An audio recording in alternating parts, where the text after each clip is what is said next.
चीन में त्राहिमाम है, ना ही जीने का ना मरने का इंतजाम है।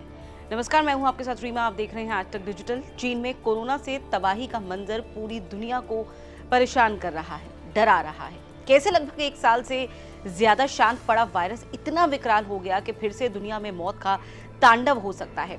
इस बार यह तबाही मचा रहा है BF.7। ये माना जा रहा है कि चीन में कोविड-19 के संक्रमण में अचानक जो मौजूदा हालात बने हैं वो ओमिक्रॉन के BF.7 सब वेरिएंट की वजह से हैं। वहीं भारत में भी नया वेरिएंट पहुंच चुका है। इसके मामले आना और संख्या बढ़ना शुरू हो चुका है। ये पहली बार नहीं है कि दुनिया में BF.7 के बारे में जाना गया है या सुना गया है। अक्टूबर पिछले साल की बात करें तो इस वेरिएंट ने अपने जो रूप है उसको बदलना शुरू कर दिया था। उस वक्त अमेरिका और कई यूरोपीय देशों में भी इसका रूप देखने को मिल गया था। BF.7 के बारे में आखिरकार हम जानते क्या हैं? जब वायरस उत्परिवर्तित यानी म्यूटेट होता है, यानी कि पहले के कोरोना के सभी वेरिएंट्स की तरह ये खुद को म्यूटेट करता है, तो अपनी लाइनेज यानी कि वंशावली और उपवंश यानी कि सब लाइनेज को बनाता है। सार्स कोविड-2 की नई लाइनेज यानी BF.7 ओमिक्रॉन BA.5 की सब लाइनेज ही है।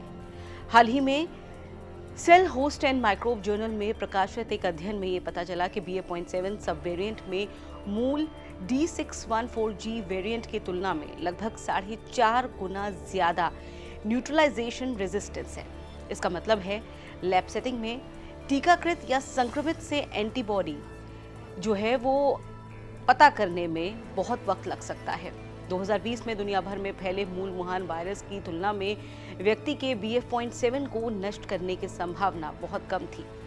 वहीं जून 2022 को द लैंसेट मेडिकल जर्नल में ये भी बताया गया कि ओमिक्रॉन B.1.529 के स्पाइक एस प्रोटीन में कई म्यूटेशंस के कारण एंटीबॉडीज के खिलाफ अत्यधिक प्रतिरोधी है। BA.2.12.1 और BA.4 के साथ कई ओमिक्रॉन सब वेरिएंट्स का भी पता लगाया गया। इसे पहली बार USA में पाया गया। BA.5 पहली बार दक्षिण अफ्रीका में पाया गया। लेकिन चिंता की बात यह है कि BF.7 सबसे म्यूटेटिंग सब वेरिएंट नहीं है। रिसर्चर्स ने BQ.1 नामक एक अन्य ओमिक्रॉन सब वेरिएंट में 10 गुना से अधिक हाई न्यूट्रलाइजेशन रेजिस्टेंस की बात कही है। अब बात भारत की करते हैं। यहाँ अब तक सिर्फ 28% लोगों ने बूस्टर डोज लगवाया है। जिस उत्साह के साथ पहली और दूसरी डोज ली गई वो उत्साह बूस्टर डोज के साथ नहीं दिखा। जबकि हेल्थ एक्सपर्ट्स ने ये साफ कहा कि नए वेरिएंट की चपेट में आने पर भी गंभीर स्थिति में जाने से बूस्टर रोक सकता है।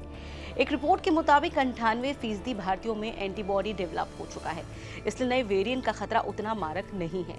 वहीं सीरम इंस्टीट्यूट पूना के अदार पूनावाला ने भी ये कहा कि पहली दूसरी ही सही, जो मैसिव वैक्सीनेशन हमारे देश में हुई है उससे स्थिति बिगड़ने का खतरा तो नहीं है, लेकिन सरकार के निर्देशों का पालन करना सख्ती से बहुत जरूरी है। सभी राज्यों को जीनोम सीक्वेंसिंग के लिए कह दिया गया है।